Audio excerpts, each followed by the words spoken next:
everybody, and welcome to the show. My name is Hunter Christensen, and you are listening to Prompted, the official podcast of the Writing Prompts section on Reddit.com, where we bring you the best stories that the internet has to offer.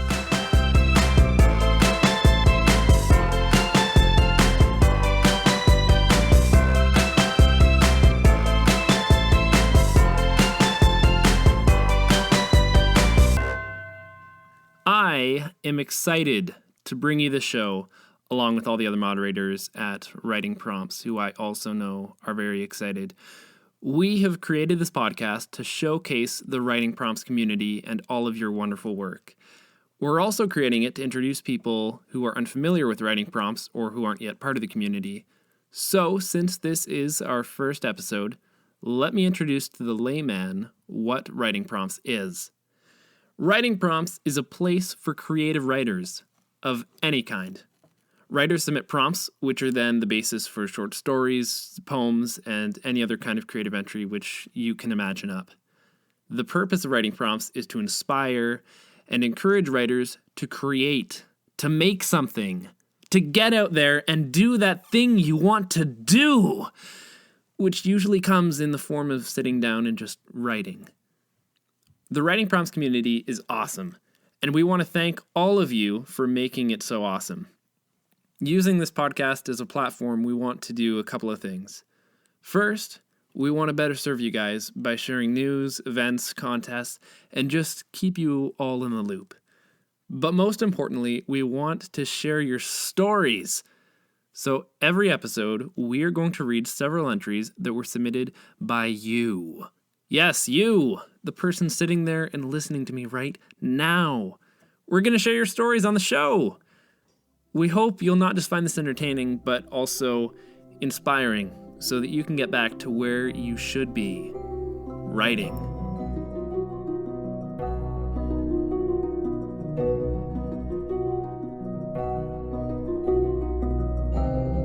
So here's how this is going to work. We hope to have a number of different segments to give the show variety. We're going to focus on recent submissions, prompts, and stories. So if you've been on the subreddit within the recent past, I'm sure you'll recognize those ones. We also hope to go deep into the archives and drag prompts and stories that have been long forgotten into the spotlight.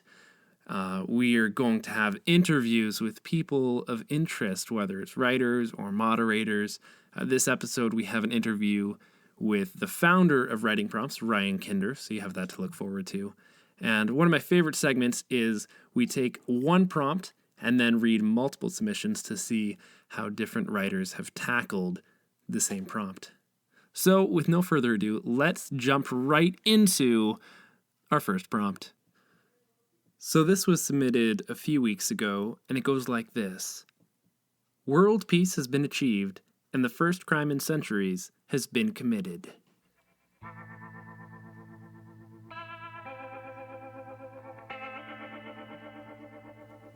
Dale was a walker.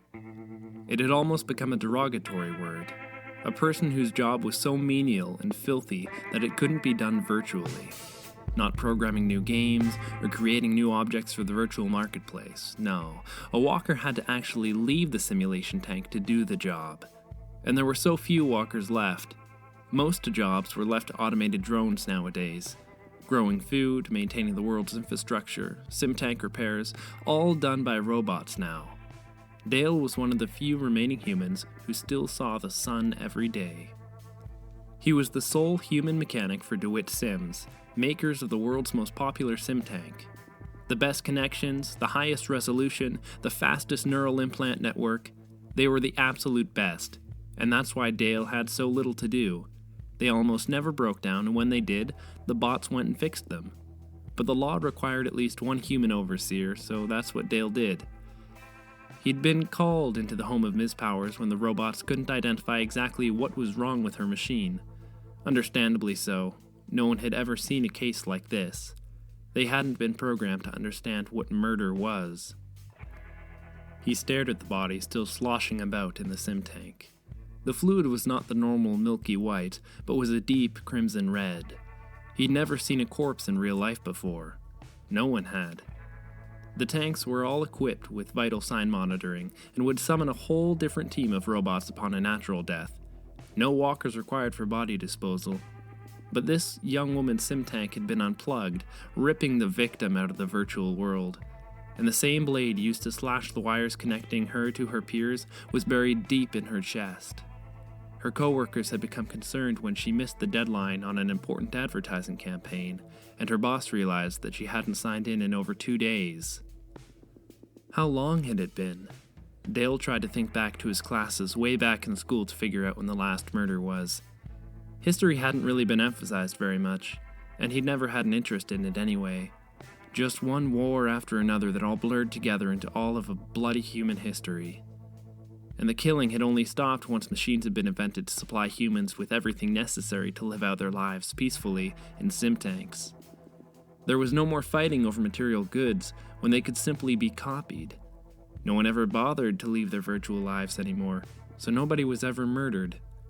It had to have been centuries. He logged the entry for Ms. Power's error message. There was no checkbox for murder on the form, so he just went with human error. Even that one wasn't used very frequently, since no one ever bothered to physically mess with their machines anymore. But checking that box got Dale thinking. There was someone else out there. Another walker. Someone else going from building to building who had just entered this room and stabbed Ms. Powers in the chest, and then left. Robots in the real world were probably passing him by without even a glance, with no way of knowing what he'd done. This person could be on their way to someone else's home, ready to kill again. He knew that many of the police stories often featured serial killers who killed multiple times. Who the hell do I call about this? Dale wondered. He knew that there used to be something called police. There were all sorts of programs out there where you could play as a detective and go around solving crimes. He'd play a few of them and had been quite good at finding all of the clues. A faded footprint here, a smudged lip print on a glass that gave DNA evidence. Dale blinked and tried to bring up his HUD. Maybe this was a game and he'd just forgotten that he was in his sim. But nothing came up. This was real. A real murder. And there were certainly no police anymore. The conclusion was inevitable. Dale would need to be the police. Other people could be hurt, and there was no way to warn them. Sims could only be mass shut down in case of a catastrophic power failure or something equally massive. One man didn't have the power to wake up the rest of the world over one dead girl. He needed to find the killer, and he was on his own.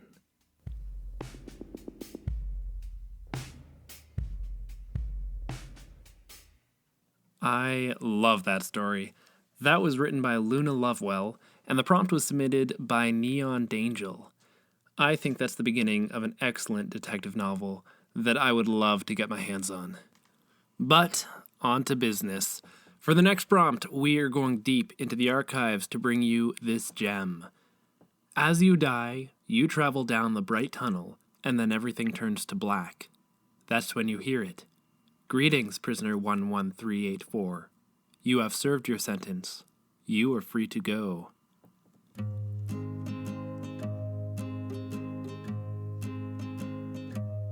June went first.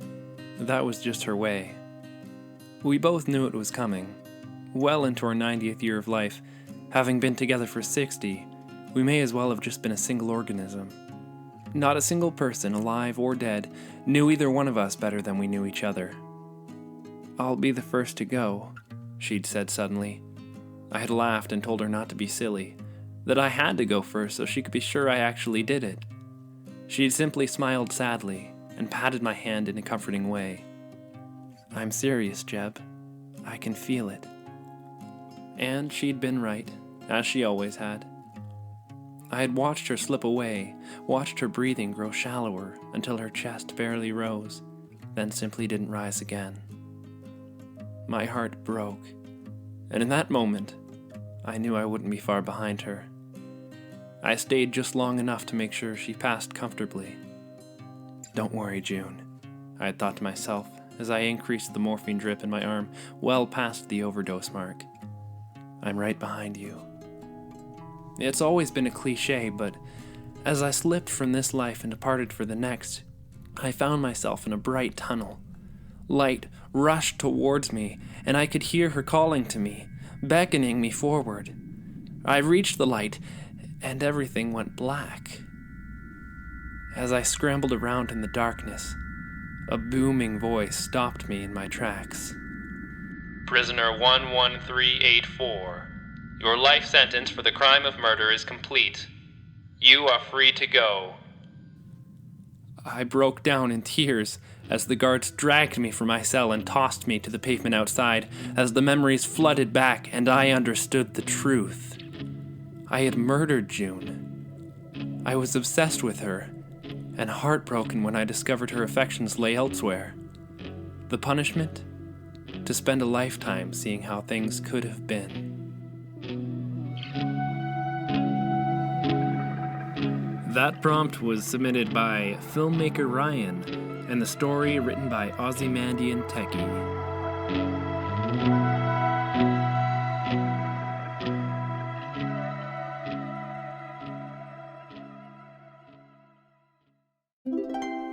Do you know what that means?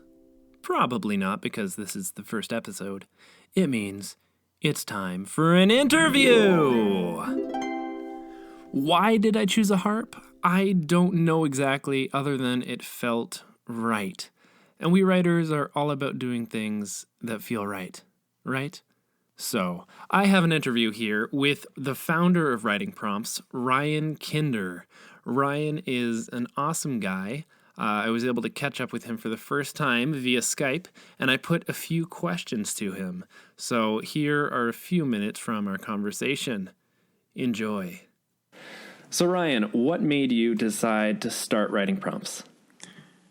Well, there was a need for a writing community on Reddit. I mean, there was already the writing subreddit, but that's more for people who are already writers and they just want a few quick tips. It wasn't really anything that you would apply yourself to responding to. But sporadically, there were actually one or two writing prompts there, but nothing that anybody paid attention to. So I created it, and because the only other real big writing community on Reddit at the time was No Sleep, but that was obviously geared primarily towards horror stories. So. Mm-hmm. And how long ago was that you started it? It's been 3 years now, 3 years on. It says that it's existed longer than that, but that's because somebody else got the subreddit name, and there was only 32 people subscribed for over a year when I found it, and basically requested it and got control of it. So did you, come up with the idea, see that there was a need, and then you found the writing prompts, or did you stumble upon it and say, hey, this is something that could actually, get traction? Before I looked for that name, I had looked for any other sort of prompt community because I used to run a writing prompt community on LiveJournal for many years. And there was another subreddit, Prompt of the Day, which had about 2,000 subscribers, but was completely dead. And when I submitted a prompt there, it never showed up. I tried contacting the guy who ran the subreddit, and he never got back to me. So I tried submitting again the next day, and then still nothing. So I said, you know what? I'm going to create a community that actually allows people to post and not get filtered out. Uh-huh. So when you founded it, did you ever think that it would become as huge as it is now, become a default, subreddit? Of course. We all think our subreddits are going to become defaults. Yeah, naturally. A niche subreddit is totally going to become a default. Honestly, there's a post somebody unearthed of mine, which was one of my first posts, where I said, I'm going to try really hard to get us to at least 1,000 subscribers in a year. And of course, a year later, we were already closing in. We were over 50,000 subscribers by that point, a year later, just because one post after another got onto Best Of, or we got featured on Subreddit of the Day. And, it was this, that, and the other thing where it just kept getting bigger and bigger. And now you're over 4 million. Yes. Over 4 million. As a lot of the people, if you mention any sort of benchmark on the subreddit, you'll always get 2 or 3 comments where they said, "Oh, that's just because everybody gets signed up. Don't be proud of it. Don't be proud of it at all. It's not an accomplishment. You did nothing. You did nothing. You deserve nothing." Before we became a default, though, we were about to pass 100,000 subscribers, and we were growing exponentially anyway. But then we got defaulted because Reddit just wanted to sort of diversify their portfolio, I guess. So how long have you personally been writing? Because it sounds like you've been writing for at least a number of years. Decades. About a little over 20 years. No, I mean, probably a little longer. I'm 35, and my first writing award was when I was 9 years old. So you could do the math, because it was I had a teacher who encouraged me at the time because I had ideas that were different than her other students. So this special little snowflake got an award for writing a little short story about reducing and reusing and recycling. What is one piece of advice that you would give to struggling writers or to someone that is just new to writing? Struggling writers, well, those with writing block should obviously respond to writing prompts. Of course, the brain is a muscle. The more that you apply it, the stronger it's going to get, the quicker you're going to access that part that needs to keep going and going and going. And you just have to power through it, take a break every now and again. And if you get stuck, take your mind off it, work on something else, go back to it with a fresh set of eyes the next day. Just keep trying, and you will pull through it. And don't look back until you've finished your work, and then you can edit. That's always the best advice to me.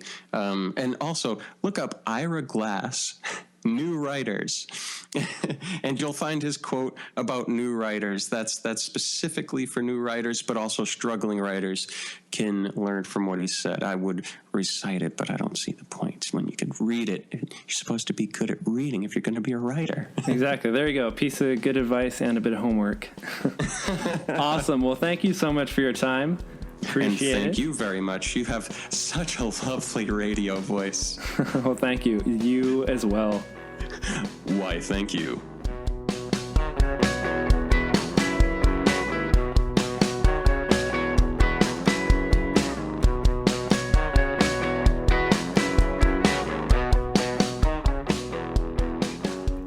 All right, so next up we have a segment called One Prompt and 3 Stories, where we share one prompt with 3 stories.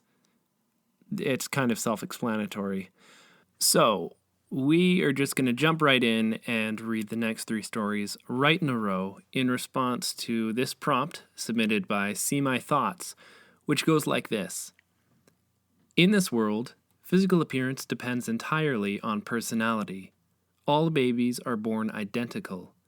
Beauty is achieved gradually through good thoughts and deeds, while the opposite is true for ugliness.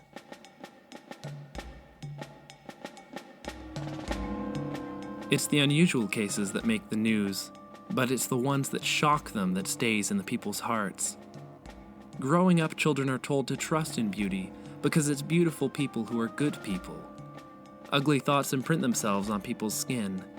Every wrinkle is a cruel thought, and every unattractive feature is a cruel deed. This is something society knows well, so the oddities stand out. When Jessica Hart's face first appears in the news, everyone believes her innocent. She's stunningly beautiful, more so than even those who dedicate their lives to saving people. Someone that beautiful can never be guilty of the crimes they're accused of. Torture, murder, cannibalism, just one of those acts is enough to permanently disfigure a person. No, Jessica Hart must be innocent. Then the evidence, indisputable evidence, starts building up against her. People from her childhood testify how they'd seen her commit cruel acts but convinced themselves they imagined things. After all, such acts were wrong and would be visible to the world. But even back then, Hart was a beautiful child. Beautiful, but immoral. Good and bad both leave themselves on a person's face. It's the ultimate survival guide to humankind. But good and bad are subjective, and there are wolves amongst the sheep. Those who believe what they do is righteous and good no matter how terrible. Beautiful people who do ugly things. Those are the ones people remember. That story was written by FlyOnDreamWings.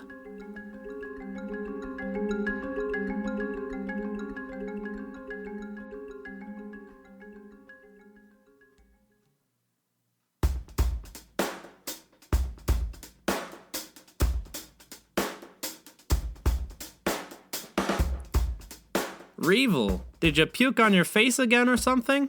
Barton sneered. He was perched on a fence playing with his knife. Nah, answered back Reevel as he trudged up out of the gloom. Just stabbed a chap in the alleyway. Fellow said I didn't look too handsome. He grinned, showing all three of his teeth. Just 'cause it's true don't mean it's nice to say. Kid needed some to be teached a little respect. Will he live? Asked Barton, casually balancing the knife blade on his fingertips. Mayhap. Give him a couple good stabs in the belly so it'll go nice and slow either way. Reevel jumped up onto the fence next to his partner. Best part, his face was bland as a babe's.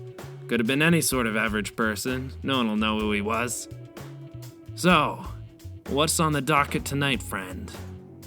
Barton stabbed the knife into the fence post and then pulled out a dirty brass lantern. Oh, it's the classic. Folks at the manor have their ways of doing things that ain't the same at all. Flint and steel sparked and the lantern kindled into flame. Odd how it's us as is called the ugly ones when all we do is an honest murder or two along the way. This some top-grade evil, this one, said Barton as he pulled out a scroll of parchment. They told me the deal already, but I let them know how good my partner knew his letters, and they wrote this down real nice for us. Less'n we talk about it, the better, I suppose. Reevel squinted at the cramped handwriting, then his jaw broke into an incredulous grin. Spit and thunder, they must do the thinking for hell. It's a nasty, nasty piece of business. He licked his lips hungrily. I like it, I do. Hey, Reevel, you've got a new wart just there on the top of your nose. Barton pointed eagerly. Reevel poked at it. Hey, I guess I do. Looks like that bastard did die in the alley after all. He jumped down from the fence. Well, come on. Only a few hours till sunup. We've got some packages to exchange now, don't we? He chuckled and the two crept into the night to commence their business. The next day, the mayor welcomed a new daughter into his home, while the miller's wife sobbed, holding the lifeless babe that had died during the night. The mayor's mother was buried in a vale a few weeks later.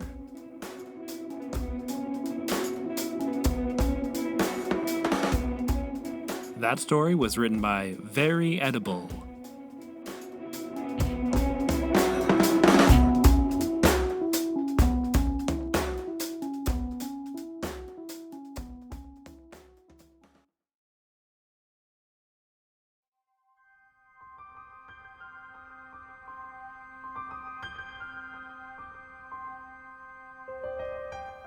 All eyes upon me.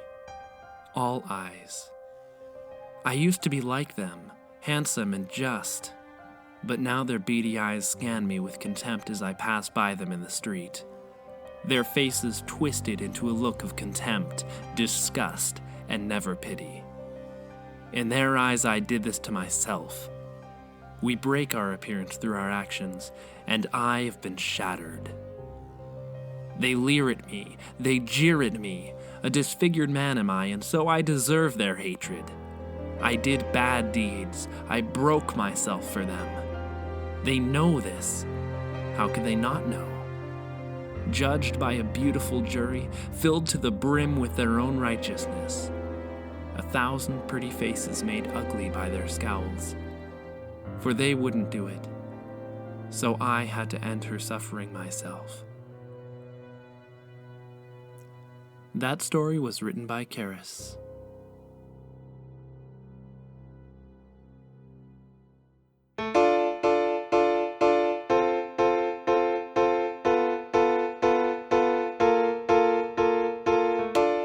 And that is the show.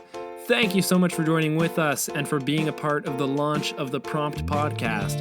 I hope you enjoyed it as much as I enjoyed making it. In the future, we hope to release episodes every other week and to be able to get some new voices and contributors on the show so you don't get sick of just hearing my voice alone. This show is produced and hosted by myself, Hunter Christensen.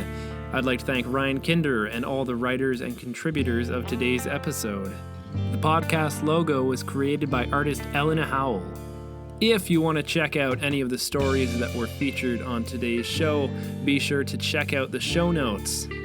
And please rate us on iTunes or drop us a comment to let us know what you think of the show. All right, that's all I got. Stay creative.